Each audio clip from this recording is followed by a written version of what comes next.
All right, and we are back here on the GSMC Football Podcast. And for the second part of the show, we're going to talk about Mike Tomlin and should he be on the hot seat. So, this topic comes from Willie Colon, who made an appearance on the Craig Carton Show talking about Mike Tomlin and the fact that he should be on the hot seat. So this is what he said on the Craig Carton Show on FS1. He said, when you talk about his overall record, you talk about in 17 seasons, he has an 8-10 playoff record, only 4 seasons with playoff wins, and he's had some bona fide teams even with Ben Roethlisberger. The issue with Mike Tomlin right now is he wins games he's supposed to win, but he loses games he shouldn't lose. Go back to this year. He lost to the New England Patriots. The Arizona Cardinals had no business losing those games, and now Steeler Nation is frustrated because they're looking at an organization right now that is well above average, and then they lose bonehead games. I'm saying to myself, well, who are the Pittsburgh Steelers? Are they bullies or are they the dweebs right now, he says. If you lost to the Patriots and the Cardinals, you look like dweebs. Look like the dweebs. That's an interesting way to put it. But I do get that. I do understand where he's coming from. Well, the dweeb part was a little foolish the way you know. But I do understand with what he's saying because the Steelers over the years, they have played down to their competition with Mike Tomlin. There, you could go back to plenty games. I mean, one game comes to mind. This goes all the way back to 2014. They lost the game to Mike Glennon and the Tampa Bay Buccaneers in Pittsburgh. That's a long time ago, but that's one game I could think of.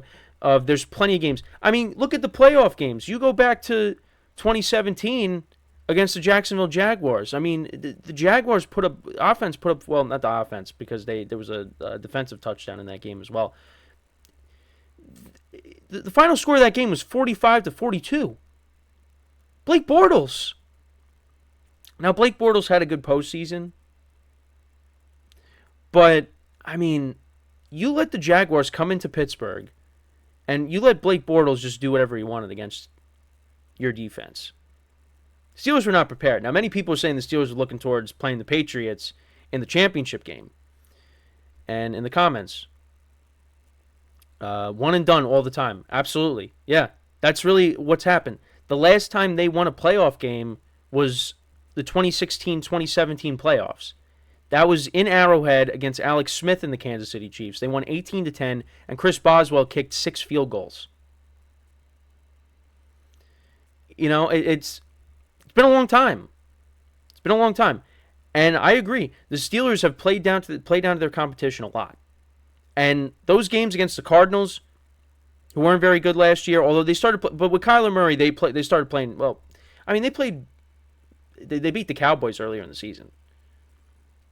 You know, they were a scrappy team, but yeah, Kyler Murray comes back. They were more of a respectable team, but you should have won that game regardless. And then you lose to the Patriots, who are awful. Now, I kind of blame that on the fact that, Mitchell Trubisky was not very good. But also, I mean, Bill Belichick kind of owns Mike Tomlin. So I wasn't very surprised by that. I mean, I took the Patriots with the points in my spread pool because I was like, I do not have confidence in the Steelers winning this game. And they didn't. They came out flat in that game, and then they tried playing catch-up, and they ended up losing. But you know what? They still made the playoffs. But, again, one and done. But and you know what? My dad, who's a Steelers fan, that's why he hasn't been a big fan of Mike Tomlin.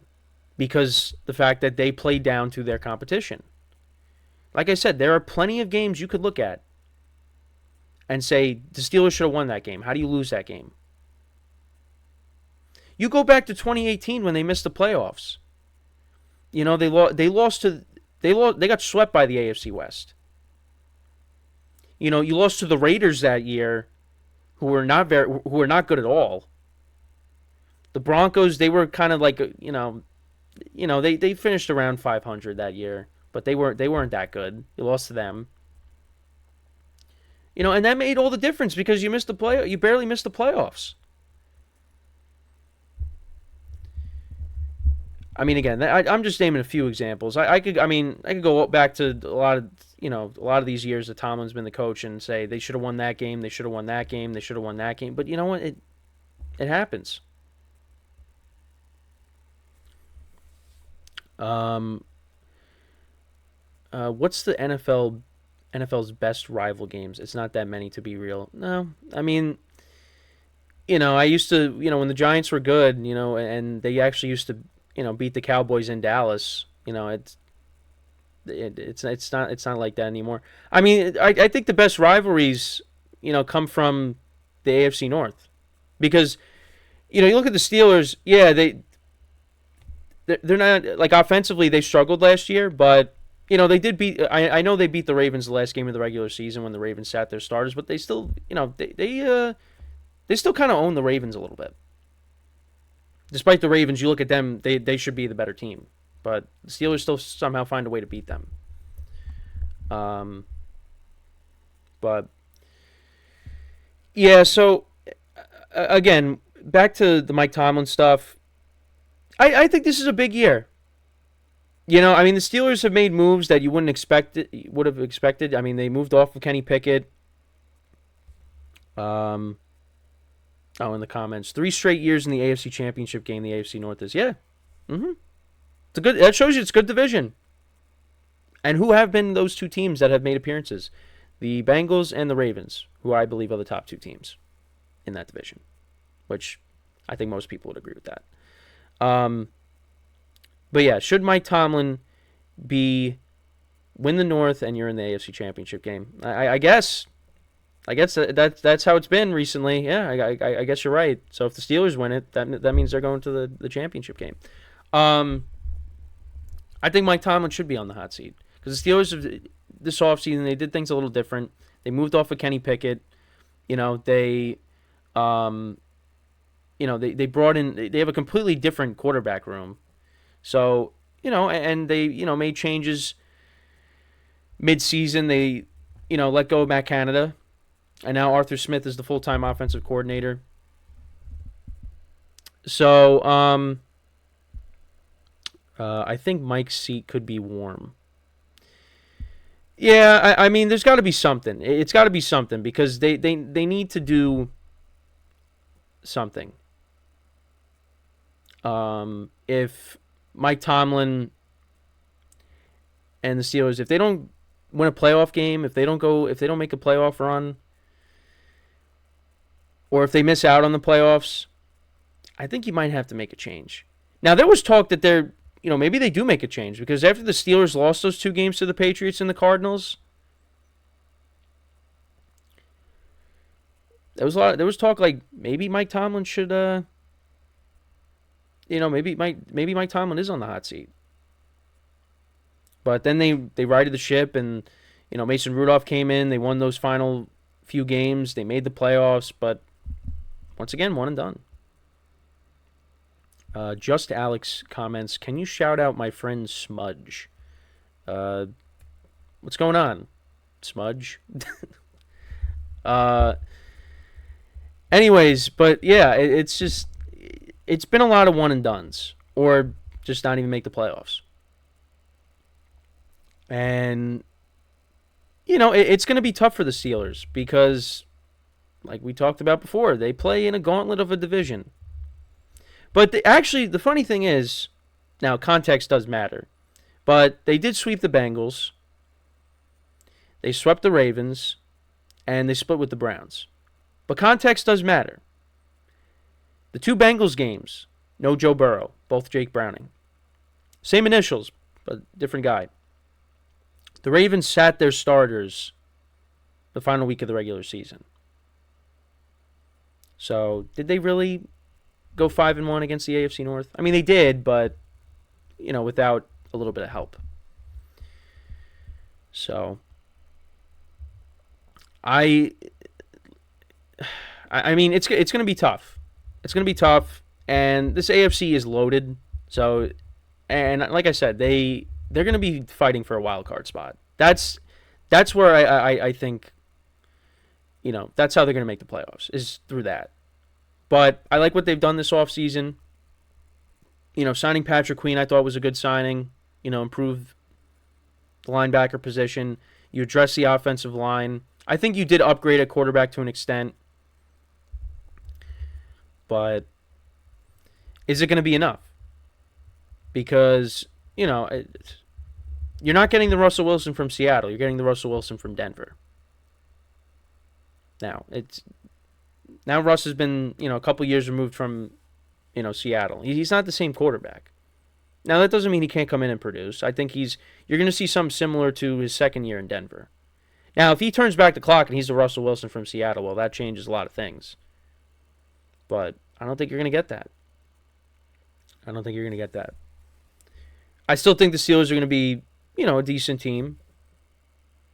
I think they're going to win 10 games, because that's just how it is with Mike Tomlin. But ultimately, I think it's going to be another one-and-done scenario. But we'll see. JB9 and Chase return to New Orleans. I mean, that's the team that's gonna be. If any team is gonna knock off the Chiefs, it's gonna be that team, and it most likely will be in a championship game. Baltimore looks scary, but we say that every time. Yeah, I mean it's true. Many people were hoping it was going to be this year, or last year, if you want to say, that they were going to knock off the Chiefs. You were the 1 seed, you had home field advantage, but the Chiefs ended up winning. And yeah, they got Derrick Henry now, and I'm really looking forward to that offense, seeing how that works with Lamar Jackson and Derrick Henry in the same backfield. But yeah, got to run the ball more than however many times they did, 6 times in the championship game against the Chiefs. With Derrick Henry, you're going to have to give Derrick Henry the ball. So, which, is a no-brainer. But we do say it every time, though. I mean, last time they were the 1 seed, before last year, it was against the Titans. Lamar Jackson won the MVP. And, Derrick Henry ran wild against them and ended up losing. So, yeah, we'll see how it goes. But, yeah, this division, I mean, like we talked about before, it's probably the best division in football. Both North divisions might be 1 and 2, because you look at the NFC North with the Lions, the Packers. I know you got rookie quarterbacks for the Vikings and the Bears, but I mean that division's got a lot of stars as well. I know for the Bears and the Vikings, like I just said, rookie quarterbacks, but the Bears with their offense and who they got on that side of the ball to go with Caleb Williams. And then with the Vikings, I mean, depending on if it's Darnold or J.J. McCarthy, yeah, J.J. McCarthy's a rookie, and we've seen what Sam Darnold is. But you look at the playmakers that the Vikings have, I mean, there's stars all over the place. So, so both North divisions are very good, and they should be very good in 2024. But let me know what you guys think, though. Should Mike Tomlin be on the hot seat? So before we go into our next break, just want to remind you guys once again to tip or donate and get your comments recognized. Make sure to go to the following link. That is GSMCPodcast.net. Again, that really helps the show, makes the show more interactive between myself, the host, and you guys, the viewers. Again, that is GSMCPodcast.net.